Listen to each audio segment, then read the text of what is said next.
All right, let's dive right in. Today, we're pulling back the curtain on social media marketing.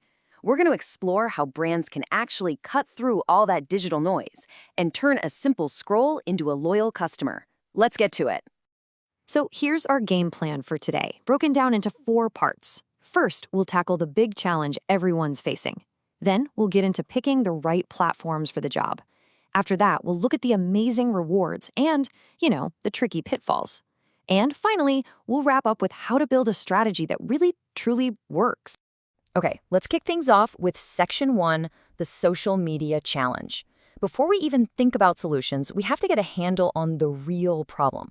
In a world where everyone is shouting, how do you get anyone to listen? So let me ask you something, and be honest. Does this sound familiar? You spend forever crafting the perfect post. You hit publish and crickets? It's a super common feeling, and there's a very good reason for it. And here's the thing, you're not just competing with other brands. Nope, you're competing with cat videos, with your cousin's vacation photos, with breaking news, all for just a tiny fraction of a second of someone's attention. Billions of people scrolling every single day. It is a huge hurdle, but there is a way to clear it. And that answer is social media marketing, or SMM for short. This is the real difference maker.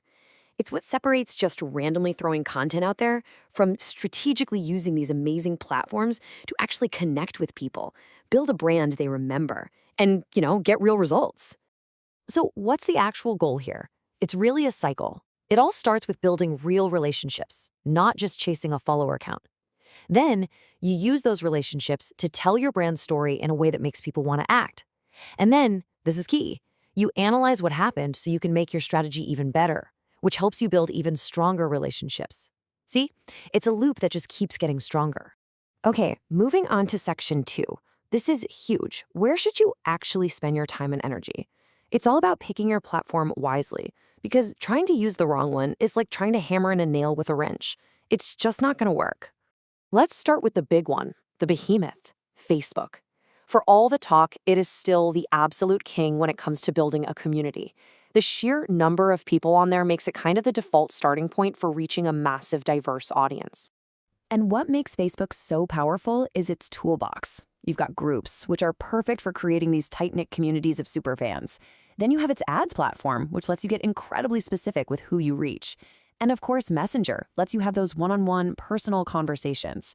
Each one is a different tool for a different job. Next up, Instagram. If Facebook is the community town hall, then Instagram is the art gallery. If your brand story can be told with beautiful photos or slick little videos, then this is absolutely your stage. It's all about that visual punch. And the name of the game on Instagram right now is motion. We're talking reels and stories, that fast, fun, snackable content people just can't get enough of. Another huge play is teaming up with influencers to tap into their audience. I mean, just look at Nike. Their feed isn't just a catalog of shoes. It's a constant stream of inspiration. They sell a feeling, and they do it with incredible visuals. But what if you need more than 30 seconds to tell your story? Well, that's where YouTube shines. It's the go-to place for the deep dive, for tutorials, for product demos, for showing what happens behind the scenes. It's how you become the expert in your field. And let's do a quick head-to-head here. Think of it this way. Twitter is the fast-paced, buzzing newsroom. It's all about what's happening right now. LinkedIn, on the other hand, is the professional boardroom. It's for making those business-to-business connections and sharing deep industry knowledge. Totally different vibes for totally different bowls. Okay, on to Section 3, the payoffs and pitfalls. Social media can give you so much, but it's not without its risks. We've got to look at both sides of the coin here.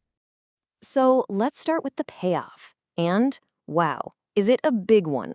According to Sprout Social, a staggering 93% of marketers, that's almost everybody, say social media marketing has boosted their brand's exposure. That's not just a little bump, that's a total game changer. But just getting seen is only the beginning. A smart social media strategy is also way more cost-effective than a lot of old-school advertising. Plus, it lets you have a real conversation with your customers, which builds incredible loyalty. And all along the way, you're gathering priceless information about what your audience actually wants. But let's be real, it's not all easy. Negative feedback is going to happen. It can feel like a full-time job, and trying to keep up with trends can be exhausting. The key for all of these things is just being prepared. Have a plan for bad comments, use scheduling tools to save time, and always keep an eye on what's new and exciting. And that brings us to our last and I think most critical section, smarter marketing. Because here's the secret. Social media is at its most powerful when it's not stuck on its own little island. It needs to be connected to everything else you're doing. This quote just nails it. You can't have your social media plan over here and your email plan over there and expect magic to happen. The real magic, the real success, comes when you make them talk to each other. And you want to see a perfect example? The hashtag Share Coke campaign. I mean, absolutely brilliant. By putting people's names on the bottles, Coke didn't just sell a drink. They started a conversation. They invited everyone to become part of the story, and suddenly millions of people were creating marketing content for them for free. That's integration. So how can you do this? A super practical way is to link your social media and your email. It's a simple little dance. Step 1, use your social channels to get people excited about your newsletter. Step 2, reward those people with exclusive stuff in your emails. Step 3, create this awesome loop where each channel supports the other.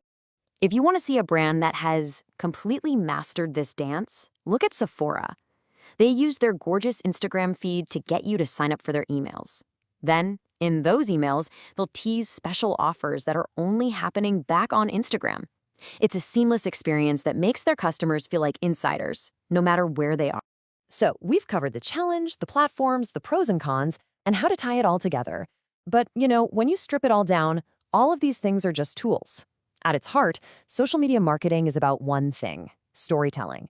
So the only real question left is, what story will your brand tell?